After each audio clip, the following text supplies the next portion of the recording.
Halo, selamat datang di Muse 92. Kalian apa kabar? Hari ini kita akan mengulas film Trap. Trap adalah sebuah film drama survival tahun 2016 yang disutradarai oleh Vikram Aditya yang juga memproduksi film tersebut dengan Anurag Kashyap, Vikas Bal, dan Madhu Mantena di bawah spanduk Phantom Film.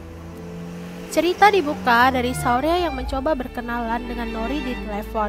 Di telepon, Shaurya mengatakan maksudnya ke Nori untuk ingin berteman dengan dirinya. Nori pun mengatakan jika Shaurya dapat menebak makanan favorit Nori, maka dia akan pergi ngedate dengan Shaurya. Jika Shaurya tidak bisa menebak, maka Shaurya tidak boleh menelepon Nori lagi. Shaurya pun akhirnya bisa menebak dan dia pun menoleh ke belakang. Matanya menatap ke Nori dan Nori pun tersenyum melihat Shaurya. Mereka pergi berdua dan menghabiskan waktu bersama. Lalu Nori mengatakan kalau dia akan menikah 2 bulan lagi. Shaurya pun menanyakan apa Nori dijodohkan. Nori hanya tersenyum sambil melihat Shaurya. Mereka pun semakin dekat dan menghabiskan waktu bersama.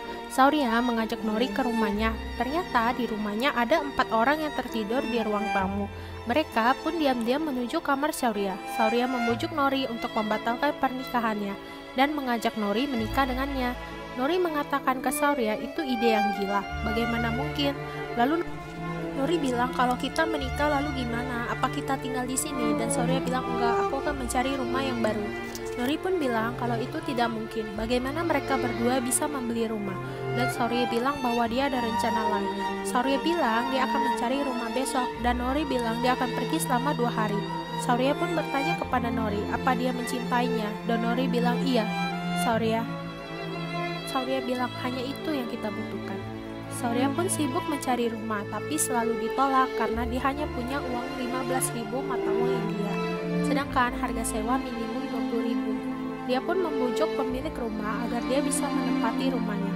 Pemilik bertanya kapan kau butuh, dan Shaurya mengatakan hari ini, siang ini. Pemilik pun kaget mendengar jawaban Shaurya dan bertanya apa Shaurya punya deposit, dan Shaurya bilang tidak punya. Pemilik bilang bahwa keinginan Shaurya itu mustahil, tapi Shaurya tetap membujuk pemilik dengan mengatakan dia akan menikah, berharap pemilik membantu dia.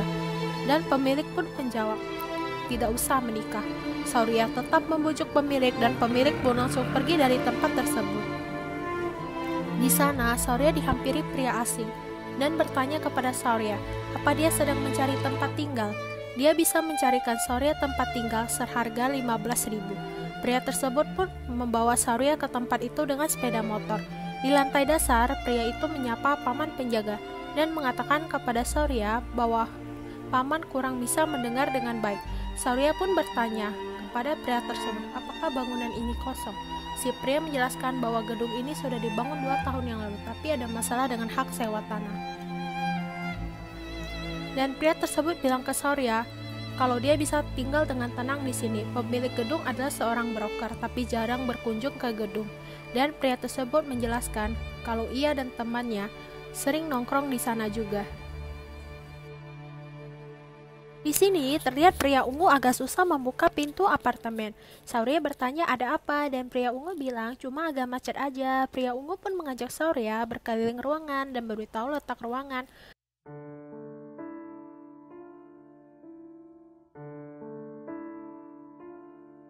Di malam hari, Shaurya berkemas dan bilang ke temannya bahwa dia akan pulang ke rumah keluarganya. Shaurya mulai menepati rumah barunya. Dia bangun dan mendapati HP-nya tidak tercas, sehingga dia membetulkan adaptor dan memperbaiki HP-nya. Shaurya mendapati listrik dan air tidak berjalan di rumah tersebut. Dia pun gosok gigi dengan minuman gelas yang dibawanya. Shaurya terlihat buru-buru keluar dan tiba-tiba terdengar telepon dari HP yang dicasnya. Shaurya pun mencoba membuka pintu namun dia terlihat kesulitan. Akhirnya dia berhasil membuka pintu dan berlari menjawab telepon. Yang ternyata telepon tersebut dari Nori. Nori mengatakan kalau dia akan segera pergi ke stasiun. Shaurya bilang dia akan menyusul ke stasiun. Saat Shaurya akan berjalan keluar, tiba-tiba pintu tertutup dengan kunci yang tertancap di luar. Shaurya pun berusaha setengah mati mencoba membuka kunci dari dalam.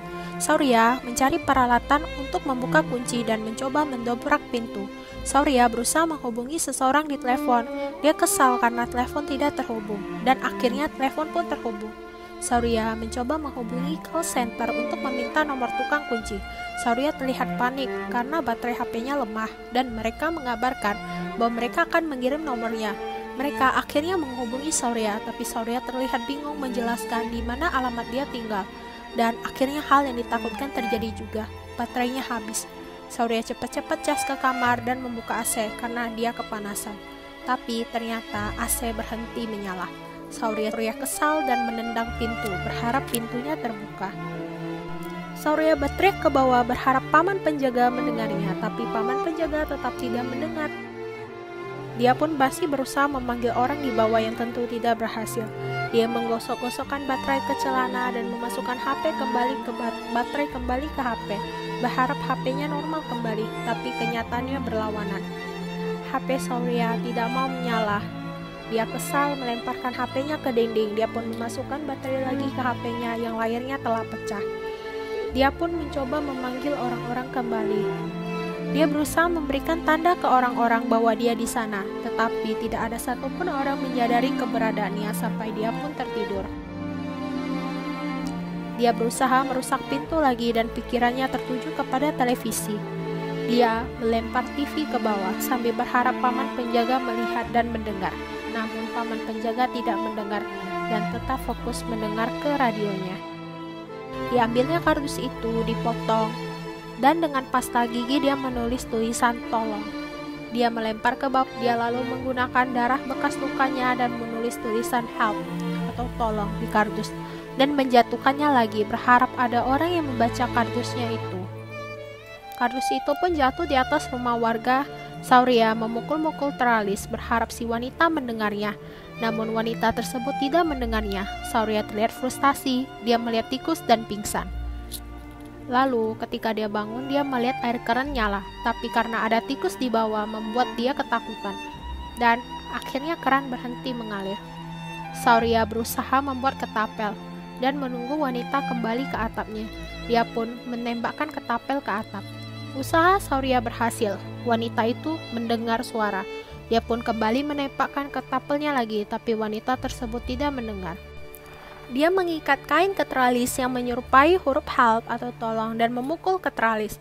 Pagi pun tiba, Sauria masih berusaha memukul-mukul teralis. Lalu dia pergi ke toilet berusaha mencari air.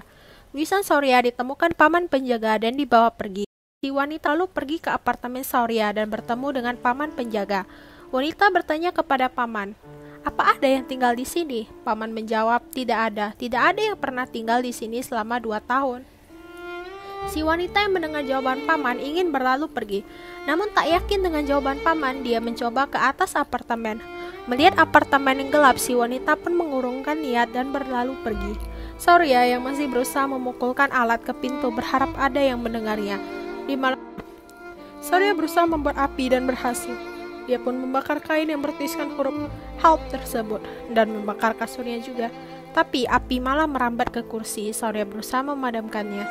Sauria yang kelaparan berimajinasi melihat seseorang masuk ke kamarnya dan menjelaskan apa yang harus dilakukan untuk mendapatkan asupan nutrisi. Laki-laki itu mengatakan lagi, yaitu kecoa. Sauria hanya diam saja mendengarkan laki-laki tersebut berbicara. Di malam hari, Sauria terlihat ketakutan bertemu tikus dan bersembunyi di WC sampai pagi. Sauria menampung urinnya, meminumnya, lalu dia muntah dan tertidur di WC. Saat dia keluar, dia melihat hujan yang deras. Dia pun berusaha minum dari tangannya. Dia menampung air di panci ember dan dia membuat tempat penampungan air ala kadarnya yang terhubung ke kulkas yang telah dimodifikasi sebagai bak penyimpanan air. Sauria melihat burung dan berusaha menembaknya dan kena. Tapi setelah burung itu terkapar, dia teringat di masa lalunya bahwa dia sempat berselisih pendapat dengan Nori mengenai makan daging hewan. Di malamnya, Sauria pun memanggang burung itu dan dia melihat tikus. Dia pun menangkap tikus itu dan berbicara dengan tikus itu di kandang. Dia menjelaskan rencana kabur dirinya kepada si tikus. Dia pun memulai memotong teralis pagar apartemen, membakar teralis supaya lebih lunak, lalu mulai memotongnya lagi. Di malam hari, dia mulai bercerita kepada tikus betapa kangennya dia dengan dunia luar. Dan akhirnya keesokan harinya dia melepas si tikus. Dia mulai menendang-nendang teralis dan berhasil patah. Dia berusaha turun perlahan-lahan ke bawah, melewati satu persatu lantai, lalu bergantungan pada ikat pinggang supaya bisa turun ke kamar yang berada di bawah. Dia berjalan dengan hati-hati, akhirnya dia sampai ke kamar yang berada di bawah. Dia berusaha masuk ke kamar yang berada di bawah. Ternyata, puji Tuhan, kamarnya nggak terkunci. Dia menekan lift tapi tidak ada listrik, lalu dia pun melewati tangga darurat. Dan dia pun bertemu dengan paman penjaga, tapi Saori tidak mengucapkan apa-apa dan berlalu pergi dari gedung itu. Scan selanjutnya diperlihatkan Saori terbaring di rumah sakit dan Nori pun mengunjunginya. Nori terlihat sedih dengan keadaan Saori, dan Nori pun sepertinya sudah menikah. Nori pun pergi setelah melihat keadaan Saori. Di sini Saori mempunyai hidup baru, dia bekerja di tempat baru, berkumpul di keramaian dan makan di restoran. Di scan selanjutnya terlihat Saori sedang mengunjungi apartemen lamanya. Tanpa apartemen sudah dicat baru, Saori pun bisa melihat sisa teralis pagar yang telah putus, mengingatkan dia akan kehidupan dia selama terjebak di sana. Saori pun berlalu pergi.